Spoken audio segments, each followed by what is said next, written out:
Fernando Iglesias, bienvenido, ¿cómo estás? ¿Cómo te va, José? ¿Bien? ¿Qué sentís cuando ves estas imágenes? Bueno, indignación, la indignación habitual que me produce un sujeto hipócrita y canalla.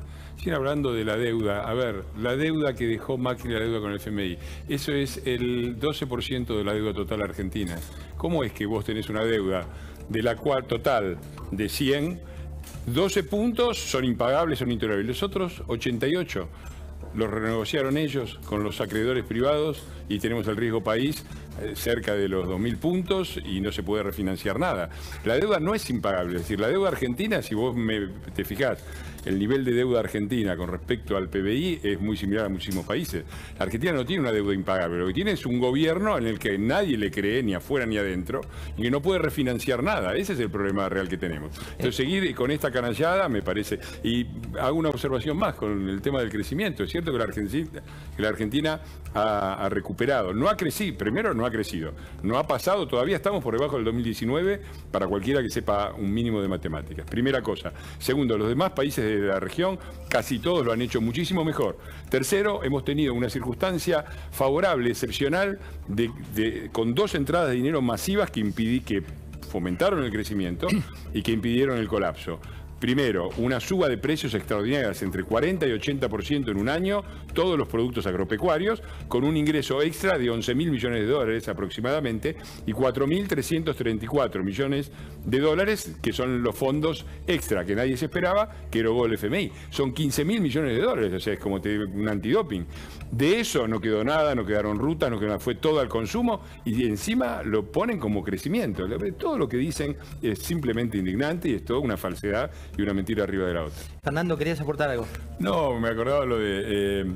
yo en un libro que publiqué en el 2015, la inflación argentina tiene una fecha precisa, 1945. Hasta ahí la inflación anual media argentina era entre el 1 y 1,5% promedio para todo el periodo, anual. 1,5% anual. Y a partir de ahí se fue al 50%, se acordaba recién Eduardo del 50%, estaba hablando del 52, Plan Gómez Morales, la declaración de Perón diciendo que había que ir a colgar almaceneros con fardo de alambre en los bolsillos. Pero yo hice esa cuenta y puse cuántos para pagar un peso de 1945 con los pesos actuales. ¿Cuántos billetes se necesitarían? Porque le sacamos 13 ceros. Y si vos ponés todos esos billetes que se necesitaran, los pusieras uno al lado del otro, ¿cuánto me diría? Bueno, son 13 vueltas. Para pagar un peso de 1945 se necesitaban billetes de 2015, que cuando hice el cálculo, uno al lado del otro, que daban 13 vueltas a la vuelta a la Tierra. 13 vueltas a la Tierra, eso es por el Ecuador. Este gobierno de tantas internas, ¿no? Cuando ves el Tetris de internas, ¿por qué se generó una amplitud de esa interna a partir de los piedrazos al despacho de Cristina y el video, por ejemplo?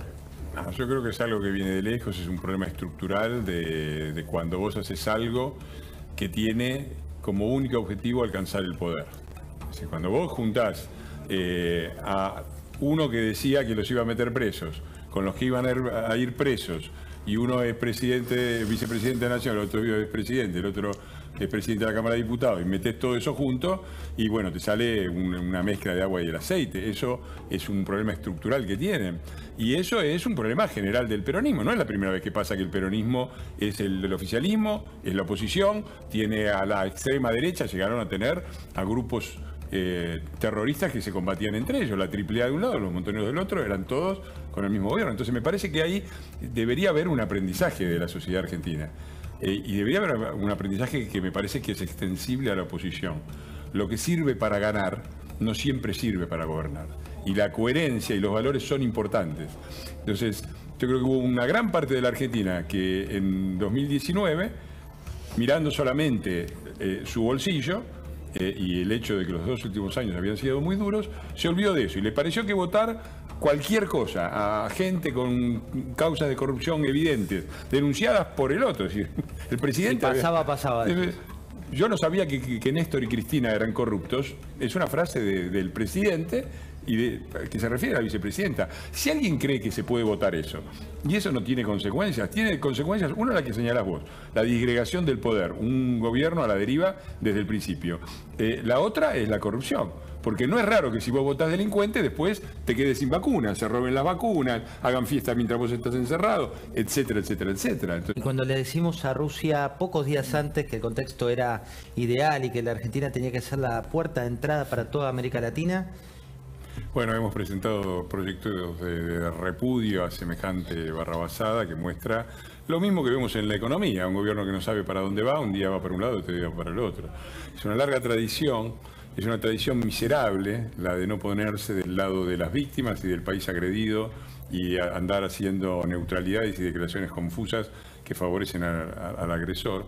Pero es una larga y tiene consecuencias funestas para el propio país que lo hace. Yo me permito recordar, perdonen por ser tan gorila, pero es una repetición de lo que pasó allá por los 40, donde también la Argentina tomó una posición de neutralidad que después pagó económicamente también, porque Estados Unidos justamente tomó como aliado principal en la región a Brasil y hubo consecuencias directas, económicas muy directas sobre el que sufrió la economía argentina.